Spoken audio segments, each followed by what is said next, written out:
So then we have a couple of, we're going to continue sedimentary rocks, talking about the other classes of sediments. So we've looked at clastic, rated them on texture, energy, rounding, and sorting. Now we're going to look at chemical sediments, which are primarily rated by composition, and then biochemical, which are rated by texture and composition. Generally, all chemical sediments are composed of ions. This is probably one of the simplest categories to ions. Ions evaporating. In evaporating / saturated water. Water. Biochemical is simply that using the various nutrients to create life. So we're going to use our green pen to look at our biochemical sediments, and yep. And so essentially what we're doing is taking the ions and soil and all that to create life as we know it. And so this life can take many forms. Life can have shells made of soil,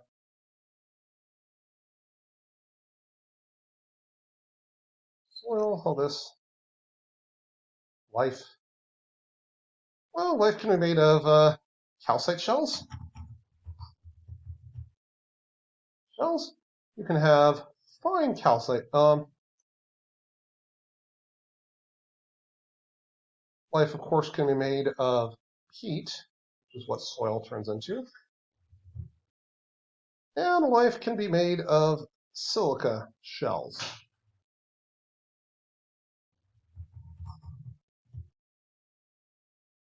Now, all these are basically forms of sediment, and you can actually break down these silica shells into a much larger range of classifications that we'll get into in a moment. But I must mention one. These sediments you're looking at are not rocks. This stuff can be shifted around by the next passing wave. This is a sedimentary rock. It has the same patterns on it, same impressions, but it's undergone a process called diagenesis, where it goes from a soft sediment to a hard object. And it's this process of chemical changes that take place. Usually silica, a little bit of the silica dissolves, gets a little cooked, binds the grains together. Sometimes calcite is the bonding agent. Sometimes hematite is the bonding agent. This is what we see in some of our local rocks on the mesa tops here in San Diego. But all these processes are called diagenesis and or lithification. So this is how we get to sedimentary. So whereas rocks are hard, sediments are soft. So now we're going to look at the different classes of rock here. We're going to be starting with the clastic sediments, looking at the most high energy deposits. So at very high energy, you're going to be looking at a conglomerate.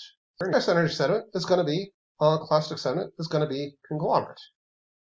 As you go, now you can have conglomerates. You can also get conglomerates that are poorly, where the rounding is very poor. These tend to be form in very violent conditions like landslides.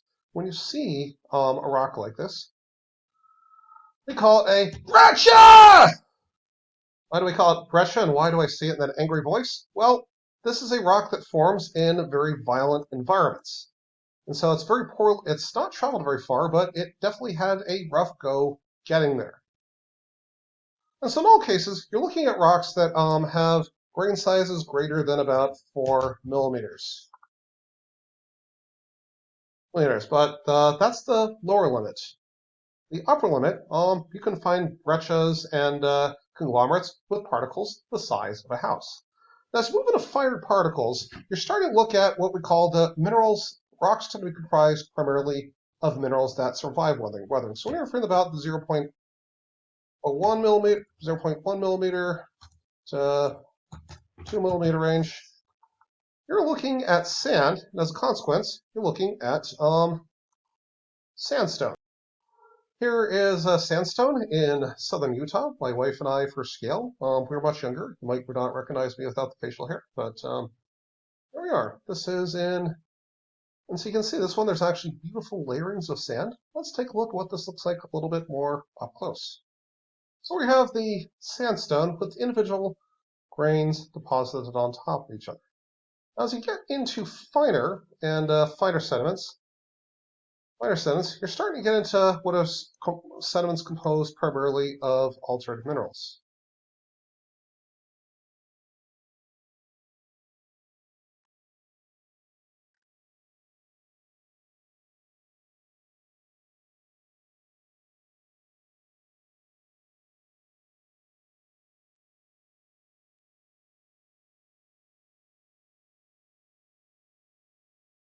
To siltstone. Siltstone will still feel a little gritty on your tongue. This is a deposit out in Answerago. Then finally, when you get down to clay-sized particle, where the rock actually feels kind of smooth on your tongue, that is a shale. So the progression from conglomerate to shale is the progression from high-energy deposits, usually very close to the shore or in rivers, to low energy, that is either in very still water, often in water that's very distant from the shoreline. So next we're going to take a look at the last two categories go a little quicker, though I've met people who spent their entire lives studying carbonate rocks, so biochemical rocks, so maybe don't be too fast about classifying it as quick. So before we go, though, just want to take a couple more shots of shales, sandstone, and shale together. These are local examples. And then move into chemical. So your primary type of chemical sediment is known as an evaporite. There's 2 or 3 or so common minerals and evaporites that are all about the chemistry of the water and kind of how quickly it evaporated, how quickly it got refreshed. You find these in lagoons, you find these in desert areas, any place where the rate of evaporation exceeds the rate at which precipitation and runoff replenishes it, will produce evaporite sediments. You can also get chemical sediments coming out of cliffs. Stalactites, stalagmites, this travertine coming out of a cliff at Scripps Beach are all examples of chemical sediments. So here they are, your evaporites.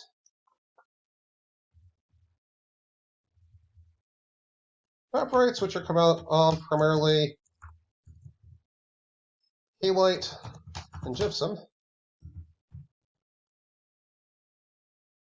And then your travertine, which is primarily calcite. Now beyond this, of course, when life uses minerals to make its shell, it falls under a different classification. So when you have calcite shells, if you have smaller ones, or ones that are primarily not seen, you're going to be looking at limestone.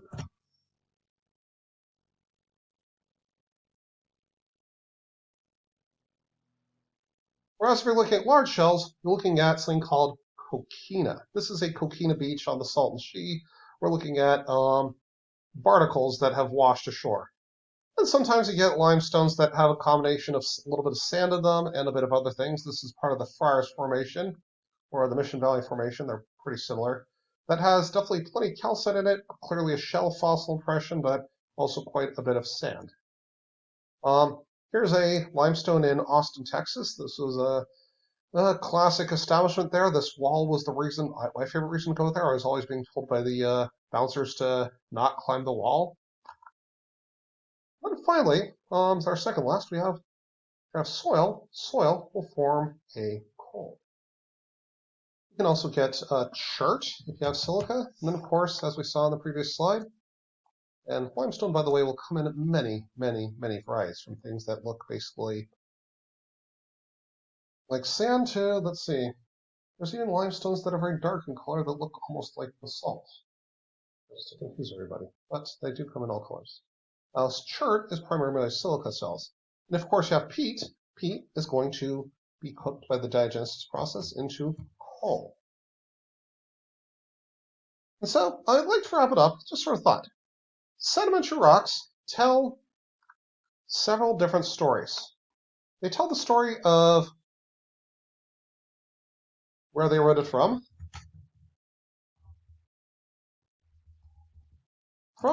They tell the story of how their transport. They tell the story of their environment of deposition. And they tell the story of what happened afterwards.